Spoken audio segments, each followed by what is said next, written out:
안녕하세요, 교수님. 안녕하세요. 오늘은 독일어과 강채희 교수님 모셨습니다.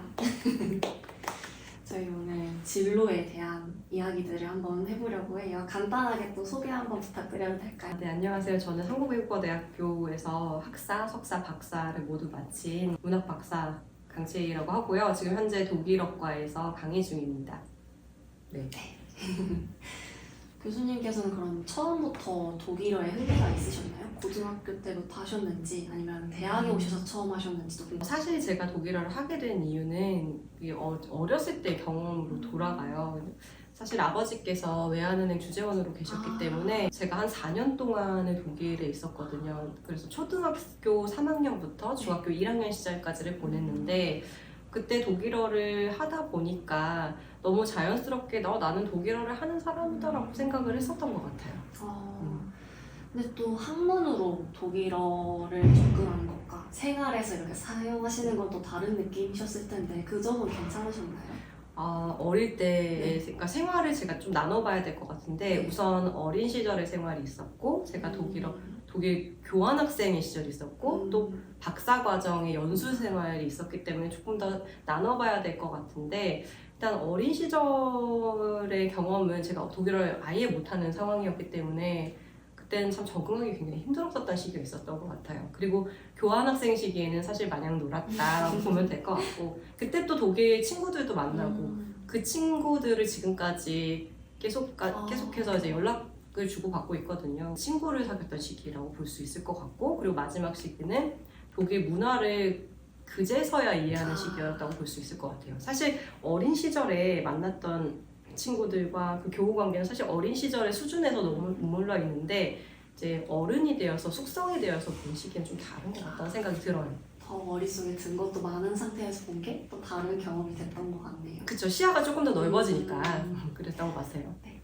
그리고 이제 교수라는 직업, 강의하는 직업을 택하시게 된 계기는 있을까요? 사실 과정이라는 게 무조건 나는 교수가 돼야겠다, 나는 뭐가 돼야겠다라는 생각으로 출발한 건 사실 아니고요. 솔직하게 얘기하자면 제가 방송을 준비를 했었어요. 그래서 방송을 준비하면서 나는 왠지 독일어를 이미 잘 하기 때문에 학사만으로 좀 아쉽다라는 생각을 했었던 것 같아요. 그래서 그래, 석사를 한번 따볼까? 라고 하면서 석사 공부를 하다가 너무 자연스럽게 논문을 쓰면서 갑자기 이제 논문으로만 이제 올인을 하게 된 거죠. 그러다가 석사학위를 땄어요. 근데 석사학위를 취득하고 나니까 아쉽죠. 그쵸.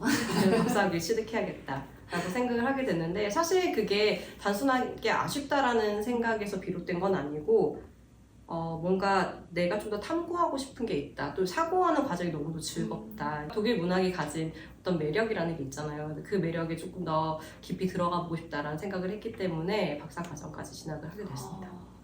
되게 계획된 대로는 아니지만 네. 계획을 아주 세세하게 한 것처럼 뭔가 굉장히 탄탄대로 흘러간 것 같다는 느낌도 드는데요. 그쵸. 약간 뭐랄까 스토리텔링을 어떻게 하느냐에 따라 달려있는 거긴 한데 어떻게 보면 지금까지는 열심히 살았던 것 같고 그리고 나름대로의 즐거움을 잘 찾았던 것 같아요. 그리고 이제 독일어 공부에 대한 얘기를 또 해보고 싶어요. 네. 수업 시간에 교수님께서 여러 가지 조언을 또 주시기도 했는데 특히나 단어 외우는 거에 어려움을 겪는 친구들이 많을 것 같아요. 그 영어랑 한국어와는 다르게 남성, 여성, 중성이라는 성이 있다 보니까 더 네. 어려워하고 또 단어 길이가 엄청 길어지니까 그거에 겁을 먹는 친구들도 많은 것 같아요. 그쵸. 단어 암기에 특별한 팁이 있을까요? 그 우스갯소리로 이런 얘기 하는데 독일어 성이 있잖아요. 네. 만약에 독일 빵집에 가서 성을 모르겠다. 빵 성을 모르겠다. 그러면 어떻게 주문하는 줄 알아요? 그냥 가져가서? 아니요. 2개를 주문하면 된다고 해요. 무조건 복수를 얘기하면 된다. 그런 게 있어가지고.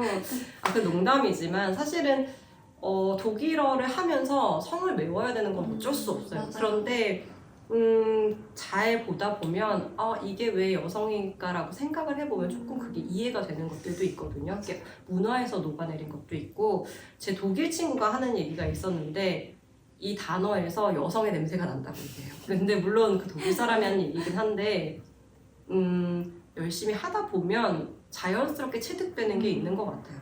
규칙성도 보이기 시작하고. 네, 일단은 관사에 대한 얘기는 그렇긴 한데 단어를 어떻게 외우냐라고 이제 질문해 줬으니까 네. 저는 이런 팁을 드리고 싶어요. 하나의 큰 긴 단어를 외운다는 건 솔직히 너무 어려워요. 네. 독일어 단어 유독 길어요. 맞아요. 그러면 단어를 쪼개보는 방법이 있는데 사실 그 부분을 좀 간과를 하고 학생들이 암기하는 데만 좀 급급한데 한 템포 좀 쉬어가면서 이 단어를 나눠보는 거예요. 나누면 짧은 단어들이 의미가 있어요. 독일어는 유독 합성어가 많거든요. 그래서 단어를 작은 단어들을 알아도 이걸 합해서 하나의 의미를 만들 수 있다는 맞아요. 거를 파악을 하면 돼요. 그래서 그런 추론하는 과정을 반복하다 보면 저절로 단어가 익숙해집니다. 그래서 최근에는 밈도 있더라고요. 볼펜을 세계 여러 나라 말로 써보는 건데 한국어로도 펜 아닌 볼펜이고 영어로도 PM만 쓰는데 네. 독일어만 저기 종이 끝까지 나와서 슈겔슈라이버가 네네. 되니까 그런 쇼츠도 돌아다니더라고요. 아 근데 그것도 사실 의미를 파악해보면 돼요. 맞아요. 슈라이벤은 쓰다라는 쓰다. 거고 쿠겔은 우리 볼펜이라고 하면 그 안에 볼이 들어있잖아요. 그럼 쿠겔이 안에 들어있지. 그러면 의미를 알 수 있는 거예요. 사실 마음을 조금 열고 보면은 그쵸. 조금 천천히 봐야 된다. 그쵸. 네, 좋은 팁 감사드리고요. 그리고 저는 주변에 지금 교환학생을 나가 있는 친구분들도 많은데 다들 공통적으로 하는 얘기가 나는 교수님하고 소통할 때 문제가 없었는데 현지에서 이 독일인들이 내 말을 못 알아듣는 것 같다라고 하는 사람들도 있더라고요. 그만큼 발음도 어렵고 또 듣기도 어려운 단어 같아요. 혹시 이거에 대한 팁들도 몇 가지 있을까요? 글쎄 그거는 너무 기본적인 얘기긴 한데 익숙해지면 돼요. 학생들이 제일 어려워하는 게 뭐냐면 매점 같은 데나 아니면 슈퍼마켓에 가서 mit Karte이라고 하면 바로 못 알아듣는데요. 깜짝 놀란대요. 아니면 mit Tüte? 그러니까 봉지 줄까요? 아니 카드로 결제하겠습니까? 이런 간단한 단어를 모른다고는 하는데 그거는 한두 번 해보면 그 다음부터 장벽이 그냥 무너지는 거. 그러니까 그 선생님 같은 경우에는 많은 외국인들을 접하기 때문에 사실은 다 알아들을 수가 있어요. 그런데 우리 말을 알아듣지 못하는 건 너무 당연한 거니까 그거를 너무 겁먹진 않았으면 좋겠어요. 제가 생각하는 가장 큰 장애물은 겁을 먹는 거예요. 그리고 우리 외대생이잖아요. 근데 외대생의 가장 큰 단점은 우리 수업 중에 얘기한 적이 있는 것 같은데 그거예요. 주변에 다 잘하는 사람밖에 없어요. 잘하는 친구들밖에 없기 때문에 내가 정말 잘해도 내가 잘하는 걸 몰라요. 그게 너무 아쉬웠던 것 같아요. 우리가 유튜버들 봐도 그 외국어를 완벽하게 하는 사람은 생각보다 많지는 않잖아요. 근데 되게 따지고 보면 외대생들이 굉장히 잘하는데 주변 사람들을 비교군으로 보니까 자신감이 많이 없다는 거, 그게 너무 아쉬워요. 저 다들 언어에 관심이 많은 학생들이 특히나 모인 장소니까 그쵸. 더 그런 것 같아요. 맞아요. 듣기랑 발음 연습에 대한 팁도 감사드리고요. 독일 현지 생활에 대한 이야기도 한번 해볼까 해요. 교수님께서는 함부르크에서 계셨던 것 같은데 날씨는 너무 춥지 않으셨는지. 춥죠. 너무 춥고 일단은 제가 저혈압이 있어서 사실 조금 아팠어요.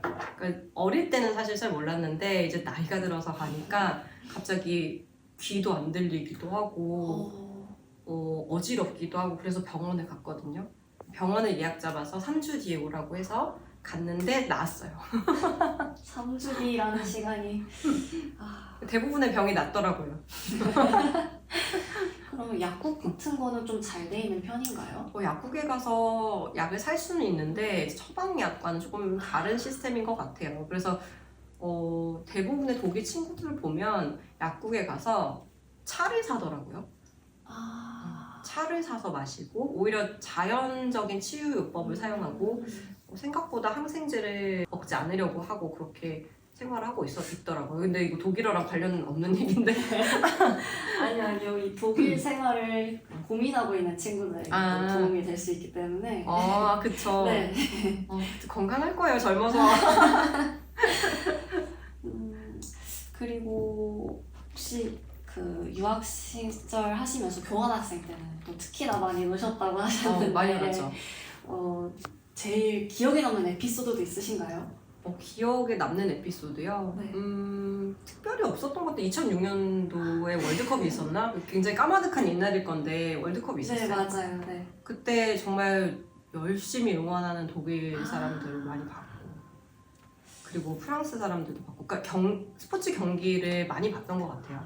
그리고 이제 사람들이 카페에서 어떻게 모여서 이제 응원을 하는지 아니면 바에서 맥주를 마시는지 어떻게 노는지 봤어요. 이제 그 어렸을 때 친구들과 노는 것과 또 다른 차원의 이제 놀이가 있었던 것 같고 글쎄요, 뭔가 특별했던 점. 어디 여행을 가셨던 것도 좋고. 아, 네, 여행이요. 학교 내에서 있었던 일도. 학교 내에서 사실 기억이 안 나요. 진짜 중요한 건 학교가 은근히 기억이 안 나고 학교에서 만난 친구들이랑 뭘 했는지가 기억이 나는데 대학 시절 때는 학교에서 만난 친구들이랑 맨날 이거 얘기하면 안 되는데 수업을 안 가고 이제 잔디밭에서 그럴 수 친구들이랑 놀거나 아니면 이제 독일에 뭐가 노상 카페 같은 데 있잖아요. 그런 데서 커피 마시고 맥주 마시고 이거 안 되는데. 비어 나르텐이 거기서. 비어 나르텐 맞아. 오늘 배운 용어. 독일어 읽기 수업에서 동화를 읽으면서 그 나라의 생활상들이 좀 나오잖아요. 네. 오늘 배웠던 아이스 카페도 그렇고 그런 거 보면은 정말 가보고 싶다라는 생각이 더 많이 들더라고요. 그리고 또 그런 것도 있어요. 독일을 가면 한국의 소중함을 알아요. 한국 날씨의 소중함이 있어요. 근데 오히려 좀 아쉬운 게 있는데 독일에는 정말 비 오는 날씨가 대부분이고 네. 햇빛이 나면 정말 다들 돗자리 가지고 나오거든요. 돗자리도 없이 나와가지고 누워있는 경우도 있는데 오히려 우리나라에서는 날씨가 너무 좋은데도 불구하고 다들 해가 안 드는 곳에 가서 그쵸. 에어컨을 쐬면서 카페를 찾아가죠. 그쵸, 그 내부로 가서 뭔가 하는 게 조금 아쉽다는 생각이 들어요. 여유가 없다. 좀 여유가 있었으면 좋겠다. 여유가 되면 야외 수업도 좋을 것 같은데. 타요.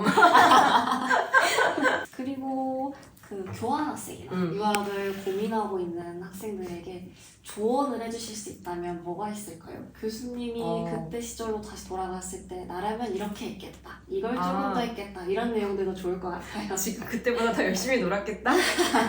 근데 이게 논다는 게 그냥 땡땡이를 친다라든지 아니면 내가 게으름을 피운다 이런 노는 게 아니라 한 인생을 폭넓은 인생을 살기 위해서는 정말 다양한 문화를 많이 접해봐야 되는 게 정석인 것 같아요.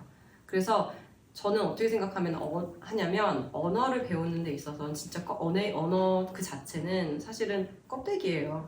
근데 그 문화도 이해하고 정말 진정한 소통이 가능하려면 그 나라 사람들이 어떻게 사는지 알아야 되는 것 같아요.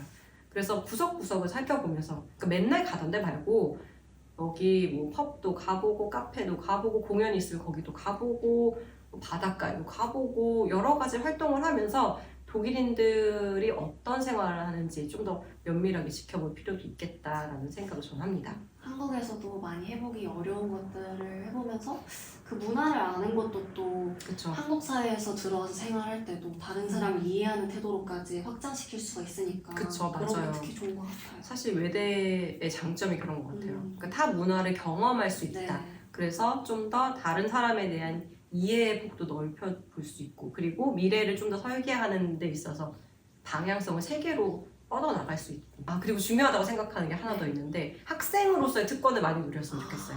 학생으로서 할 수 있는 게 굉장히 많거든요. 그러니까 박물관 티켓이라든지 아니면 미술 전시회라든지 이런 부분에 있어서 혜택을 많이 누릴 수 있어요. 그래서 저라면 시간 될 때마다 미술관에 갈 것 같아요. 갔던데 또 갈 것 같고 왜냐하면 미술 작품을 보면서 안목이 길러지기도 하고 또 새로운 시각이 열리기도 하거든요. 그래서 그런 걸 좀 더 했으면 좋겠다라는 생각도 들지만 또 동시에 더 많이 놀았으면 좋았을 걸. 근데 진짜 많이 놀아야 돼요. 왜냐면 이제 나이 들면 못 놀아요. 저는 요즘 그걸 느끼고 있어요. 제가 지금 23살인데 이제 대학교 학부 과정이 왜 23살에 졸업하게 되어 있는지를 느끼고 있어요. 그래서 점점 공부하는 게 힘들어지는구나를 느끼더라고요, 저도. 그쵸. 공부하는 거 힘들죠. 근데 흥미를 느끼면 보람이 생기고 그때부터는 대학원 들어올 생각 없나 뭐 이런 게 나오는 거지.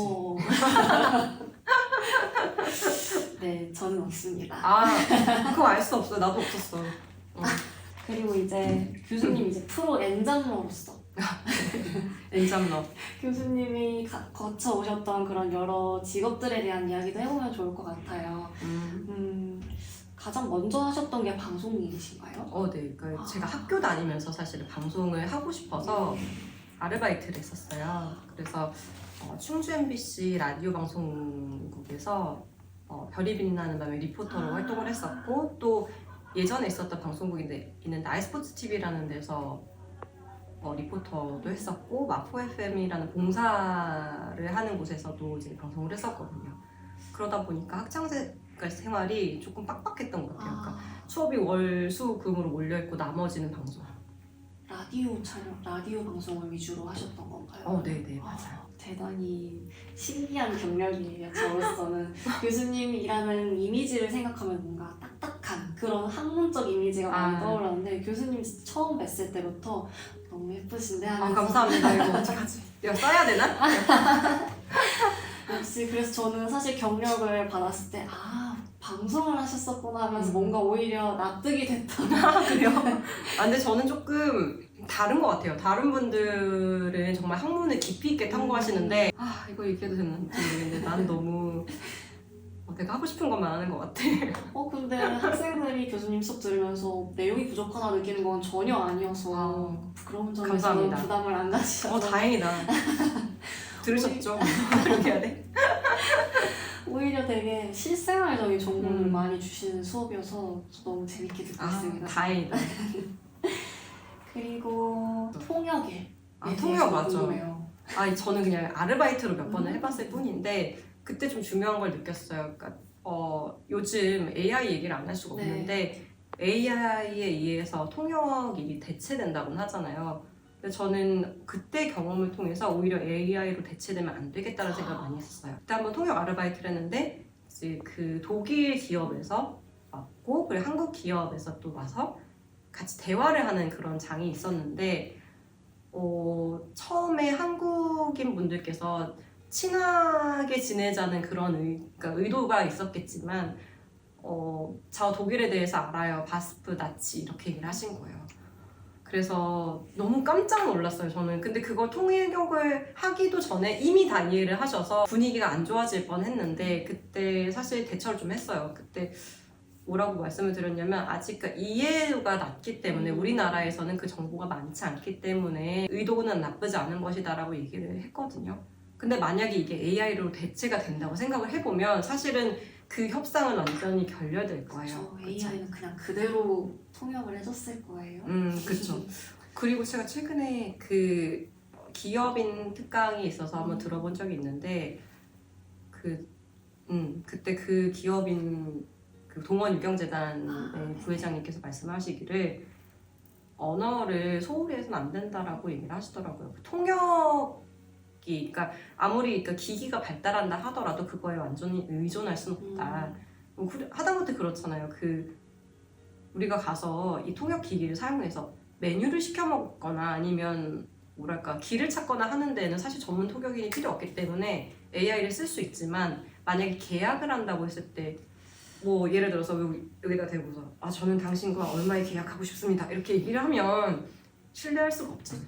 이상하잖아. 그치? 검사를 해줄 수 있는 능력이 있는 사람이 필요해요. 그래서 제가 보기에는 뭔가 언어를 하더라도 좀 제대로 해야 되는 상황이 됐다라는 의견입니다. 저는. 오히려 더 전문 고급 인력이 필요한 시대가 된 것 같네요. 네, 맞아요.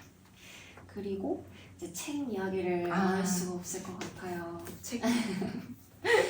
저는 사실 다 읽어보진 못했는데 부분부분 보면서 아이니 이야기가 처음엔 너무 책 속에만 보는데도 눈물이 날 만큼 마음이 너무 안 좋았어요. 아이니가 누군지 모르잖아 우리. 그럼 아이니도 한번 소개를. 아이니는 제가 입양한 반려견입니다. 그러니까 아이니를 데리고 이탈리아 여행을 다녀왔는데 사실 이거는 또 갑자기 왜 이탈리아냐 독일어과인데 내가 하고 싶은 대로 마음대로 해서 또 그렇긴 한데요. 일단은 제가 10월 달에 여행을 가고 싶었고 여행을 간다면 아는 곳을 가고 싶었는데 10월 달 독일 날씨가 많이 안 좋죠. 안 좋죠. 그러니까 좋은 데를 가야겠다라고 생각도 했었고요. 그리고 일단은 독일에 갔다 오면 유럽이라는 경계선이 조금 많이 느슨하게 느껴져요. 그 유럽 내에서 이동이 자유롭기 때문에 굉장히 뭐랄까 심리적인 부담감이 적거든요. 그래서 제가 이탈리아 여행을 하게 된 이유는 뭐냐면 독일인들이 이탈리아 여행을 많이 하고 그리고 반려견을 데리고 유독 많이 가거든요. 그래서 여기가 좋겠다라는 생각을 하게 됐어요. 그리고 사실 이제 여행을 하게 된 계기는 단순히 얘랑 여행을 해야겠다라는 생각에서 출발한 게 아니라 반려견과 함께 할 수 있는 생활이 우리나라에서는 많이 부족하다라는 생각을 했기 때문에 간 거고 그 사이에 사실 많이 좋아졌어요. 맞아요. 옛날에는 안내견마저도 거부하는 그런 식당도 있었는데 맞아요. 지금은 점점 좋아지고 있는 게 사실 보이고 있어서. 네. 그리고 그 작가로서 네. 책을 집필하면서 어려움은 없으셨나요? 어려웠죠. 사실은 이 책을 쓰겠다고 마음을 먹고 음. 갔어요, 여행을. 가게 된 이유는 뭐랄까 제가 살면서 독일에서도 차별을 받아본 적이 없거든요. 네. 그럼에도 불구하고 반려견을 데리고 있다는 것만으로 차별을 받아봤기 때문에 이거는 뭔가 문제가 있다라고 생각을 했었고 의식을 가지고 여행을 한 거였는데 그러다 보니까 책을 어떻게 써야겠다라는 아웃라인은 나와 있었어요. 근데 아웃라인은 나와 있었는데 문제는 출판사였어요. 출판사를 찾아야 되는데 자비 출판도 할 수 있었고 기획 출판도 할 수 있거든요. 근데 자비 출판은 좀 더 이제 쉬워요. 내가 돈을 많이 내면 되니까. 근데 기획 출판이 좀 어려웠지. 그러니까 제가 이번에 이 책을 기획 출판으로 냈는데 출판사를 거의 정말 있는 출판사에 다 냈어요. 결국 다 냈는데 정말 마법같이 딱 한 출판사랑 의도가 딱 맞았던 거예요. 안 그래도 며칠 전에 그 생각을 하셨다. 그래서 맞아서 결국에는 출간을 하게 됐습니다. 정말 운명 같은 맞아요. 사람이었네요. 저는 그리고 책 대목 중에서 그 젤라또를 같이 네. 먹었던 네. 그것도 특히나 인상 깊었어요. 젤라또 어디지? 여기 네 맞아요. 네. 강아지가 젤라또를 먹고 있어요. 맞아. 그런 소소한 에피소드들이 약간의 책의 어떤 귀여운 내용도 담아주면서 맞아요. 또 같이 살아가는 동반자 역할로서의 반려견의 모습도 잘 담아낸 것 같습니다. 추천합니다. 여러분. 아니 강아지가 근데 이런 게 있어. 되게 희한했던 게 이탈리아 여행을 갔을 때 보통 왜 동양인 차별한다고 하잖아요. 뭐 캣콜링을 하거나 네. 동양인 차별한다고 하는데 얘를 데리고 가니까 그런 게 없었어요. 사람들이 시선이 막 강아지한테 다 꽂히는 거예요. 오히려. 그리고 포메라니안이라는 종이 없대요. 거기 많지 않대. 그래서 처음에는 막 오더니 고양이냐고 물어보고 사람들이 둘러싸가지고 물어보더라고요. 근데 뭐 이탈리아 여행하면 막 와가지고 남자가 와서 뭐 한다고 하잖아요. 수도 있죠. 그쵸. 근데 저는 할머니들이 그렇게 와가지고 할머니들이 막 빙 둘러싸가지고 재밌게 지냈던 것 같아요. 너무 예뻐하셨어요. 아이니가 여행의 어떤 보디가드 역할도 하고 그쵸, 맞아요. 더 훨씬 더 풍요롭게 만들어준대요. 그리고 제가 느낀 거는 네. 사랑이, 그러니까 애착이 어떤 대상에 대해서 좋은 감정이 편견을 이긴다는 걸 그때 느꼈죠. 왜냐하면 강아지가 너무 사랑스러우니까 내가 동양인이든 뭐 어떤 다른 나라 사람이든 신경을 안 쓰더라고요. 맞는 것 같네요. 그리고 혹시 책을 다시 써보신다면 또 하고 싶은 이야기나 주제가 있으신가요? 사실 제가 이제 학교에서 일을 하고 있기 때문에 좀 사실 작가로서의 끈을 놓고 싶진 않아요. 저는 우리 학생들한테 뭐 교수님이라든지 선생님이랑 호칭도 너무 좋은데 작가님이랑 호칭도 너무 좋아요. 포기를 할 수가 없어. 그래서 뭘 쓰지, 뭘 써볼까라고 고민을 하는데 고민을 하던 차에 요즘 우리나라의 교육의 문제가 많이 보이더라고요. 그러니까 교육의 문제라기보다는 정확히 말해서 학생들이 희망을 많이 찾지 못하는 거.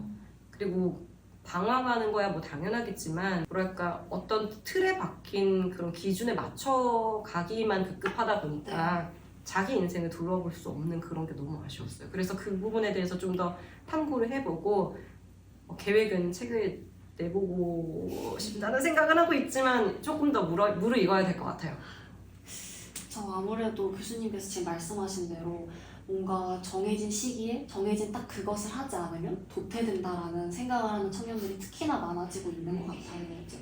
근데 막상 그런 목표를 이뤄나가는 데만 집중하다 보니까 나는 뭘 좋아하는지도 모르는데 그냥 남들이 하니까 무조건 하고 그런 청년들을 위해서 혹시 해주실 수 있는 조언이 있을까요? 내가 좋아하는 거를 하면 되는 것 같아요. 좋아하는 것도 찾기 어려워하는 맞아, 사람이 찾기 많은 어려워. 것 같아요. 근데 제가 그게 있어요. 그 좋아하는 영화 중에 하나 있는데 예스맨이라고 있어요. 혹시 봤어요? 아니요. 안 봤어? 네. 봤어? 본거 같아. 본 거야? 본 거 같아? 못 봤어? 짐 캐리 나오는 영화인데 예스맨이라고 있어. 근데 그게 어떤 내용이냐면 맨날 은행에서 일하다가 대출 상담을 해주면서 거절하는 일만 하다가 어느 순간 강연을 간 거야. 강연을 갔는데 무조건 예스라고 대답하도록 이제 세뇌가 된 거지. 그래서 세뇌가 돼서 모든 일에 예스라고 대답해서 모든 걸 시도를 해보는 거야. 근데 그때 그 사람의 표정이 확 바뀌어요. 그러니까 원래 내가 하지 못할 거라고 생각했던 것들을 도전을 해보면서 자기 생활의 폭이 확 넓어져요. 그래서 내가 계산을 해서 이것까지만 할래 아니면 이거 이상 못할 것 같아 라고 생각하기보다는 누군가 어떤 기회를 줬을 때 작은 기회라도 괜찮으니까 일단 해보면 좋은 것 같아요. 그거를 어떻게 풀어갈지는 사람에 따라 다른 것 같고 그리고 그게 작은 거라 하더라도 미래의 숙성이 되어서 더 크게 나올 수 있어요. 지금은 당장 그냥 좀 힘들고 지루한 일로 느껴졌을지라도 나중에 돌이켜보면은 그때 그게 도움이 됐구나를 느껴지는 순간도 분명히 있는 것 같아요. 그렇죠. 그러니까 이제 생각보다 별거 아니게 느껴졌던 일들이 오히려 내 인생에 더 크게 남는 것 같아요. 그러니까 순간순간에 나눠봤을 때 내가 어떤 목표를 이뤘다가 더 남는 게 아니라 사실은 그 과정이 남거든요. 그 과정에 무엇을 했느냐 아니면 어떤 작은 성취를 이루었느냐 그 작은 것들이 모여서 결국에 내가 큰 덩어리가 되는데 우리 학생들이 보기에는 이미 대단한 사람들을 보고서 그분들의 결과만 보고 지금 내 삶을 너무 막막하게 느낀다는 점 이게 조금 아쉽고 그래서 지금 이 순간에 충실하기. 지금 당장 불확실한 마음이 들더라도 일단 해보자라는 마인드가 중요한 것 같네요. 그쵸. 그러니까 이제 그런 거지. 우리 기말고사를 앞두고 있잖아요. 결과를 걱정해봐야 어차피 시험을 잘 보진 않아. 그러니까 지금 일단 책을 보고 열심히 하면 돼. 일단 책을 펴자. 그쵸. 그러면 그게 오히려 내 인생을 행복하게 사는 지름길인 것 같아요. 사실은 걱정을 하면서 낭비한 시간이 되게 많아. 맞아요. 근데 또 안 할 순 없는 영역인 것 같고 인간으로 태어난 이상. 맞아요. 근데 늘 이제 새겨야지. 내가 이러면 안 된다 하면서 일어나서 시작하자. 일단 시작하자. 일단 읽어보고 일단 외워보자. 일단 외워보고 안 되면 그때가 생각하자라고 하는데 사실 그렇게 몰입을 하는 과정에서 다 잊어버려요. 맞아요. 그런 것 같네요. 그리고 이제 비슷한 맥락의 이야기 같긴 한데 20대를 보고 다들 너무 좋은 나이다, 무엇이든 할 수 있는 나이다 라고 얘기하는데 정작 20대인 제 주변 친구들은 과연 그럴까? 20대가 좋은 나이가 맞나? 이렇게 매일 학교 갔다가 알바하고 과제하고 맨날 똑같은 일상의 반복인데 이게 좋은 건가? 라고 하는 친구들이 많더라고요. 이런 회의감에 빠져있는 친구들에게 어떻게 이걸 극복할 수 있을지. 많은 교수님들께 여쭤보면 네. 20대가 좋을 때다라고 말씀하시죠. 네, 맞아요. 근데 끝까지 물어봐야 돼 그거. 그렇다면 20대로 돌아가시겠습니까? 라고 물어보면 얘기가 달라. 완전히 달라. 아니 절대 안 돌아가고 싶다. 그때 너무 힘들었어. 이렇게 말씀을 하세요. 근데 사실은 그런 것 같아. 매 순간 다 힘들어요. 매 순간 열심히 살면 다 힘든데 그걸 어떻게 받아들이냐를 터득하느냐에 따라 다른 것 같아요. 지금 조금 무르익어서 그때를 살면 내가 덜 괴로웠을 수도 있겠다라고 생각은 하겠지만 20대가 사실은 덜 힘들다? 뭐 그런 건 아닌 것 같고 정말 힘들어요. 힘든데 그걸 어떻게 살아나가냐 어떻게 즐거운 마음으로 사느냐에 따라 좀 다른 것 같아요. 그러니까 멀리서 봤을 때는 당연히 즐거운 마음으로 살 수 있을 것 같지. 당장 돌아가라면 못 살걸요? 나는 못 살 것 같은데? 난 방송 못 할 것 같아요. 교수님께서 특히 방송하고 학업을 같이 병행하시면서 시간 조절, 시간 관리도 힘드셨을 것 같은데 그런 특별한 팁이 있었을까요? 어떻게 조절하셨는지. 저는 제 자신에 대해서 요즘 많이 돌아보고 있는데 네. 전 제가 아침형 인간인 줄 알았어요. 네.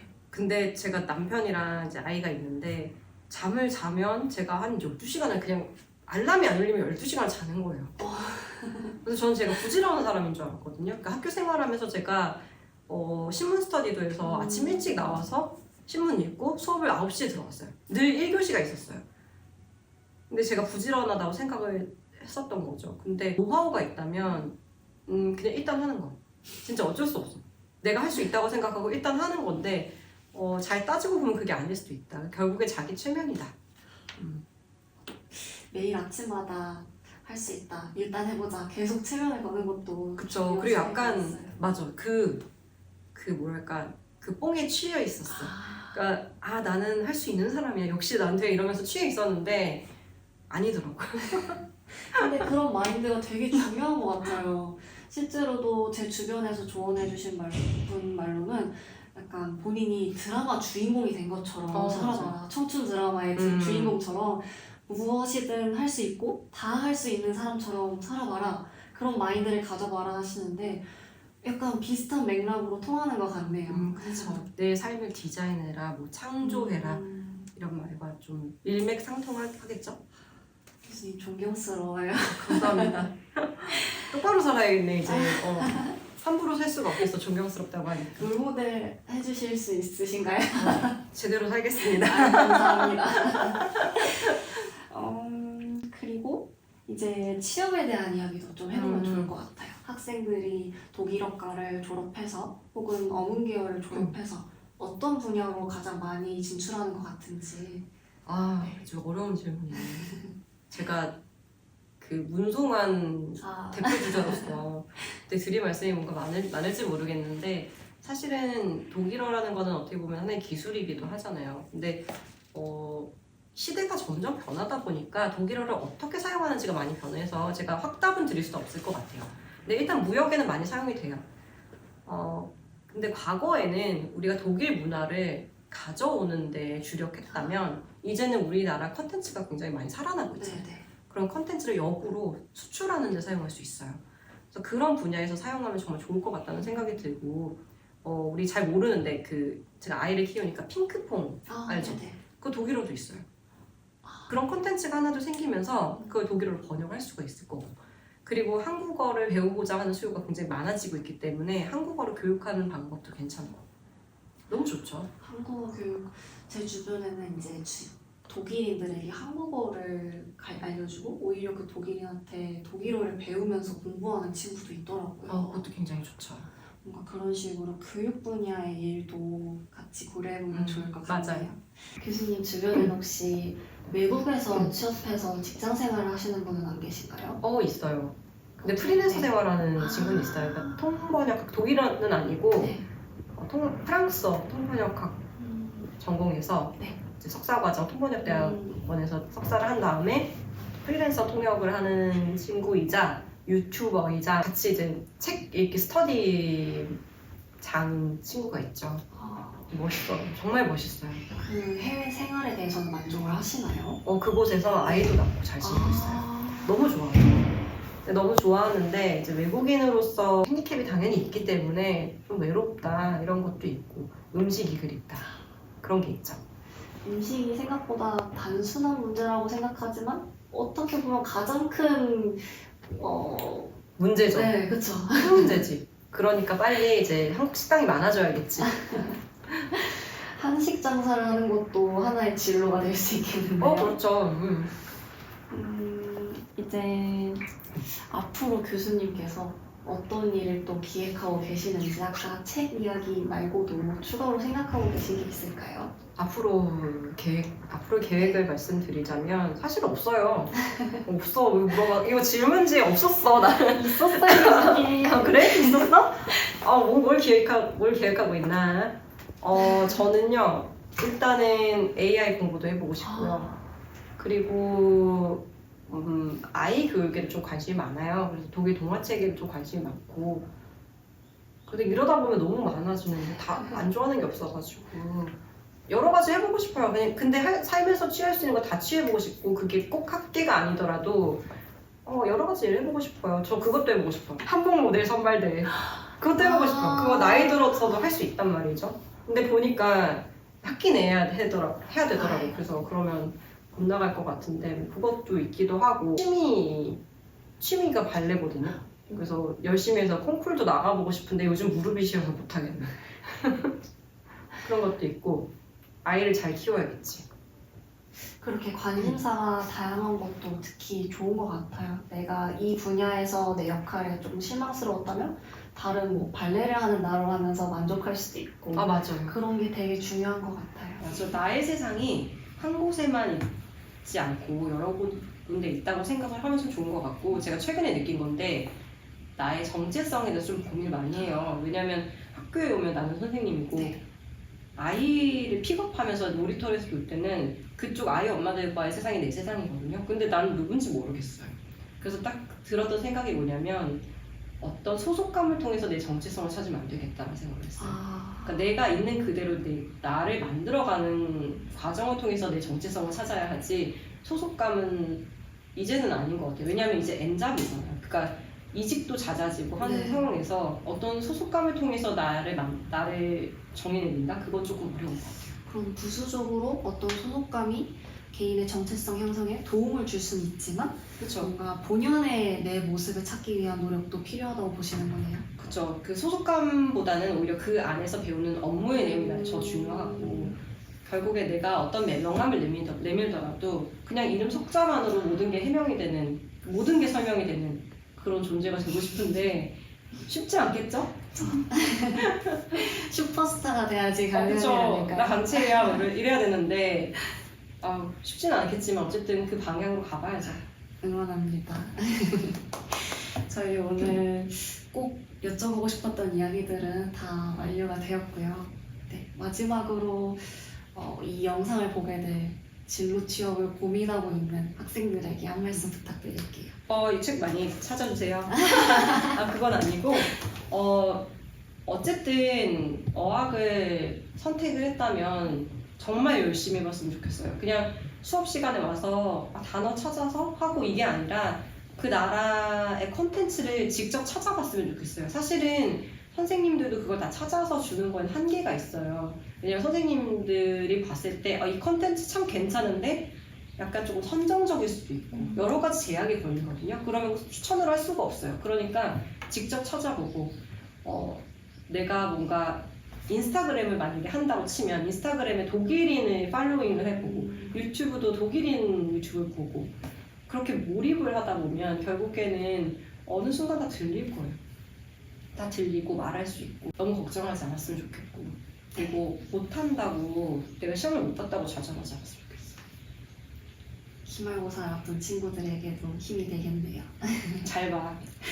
잘 봐. 감사합니다.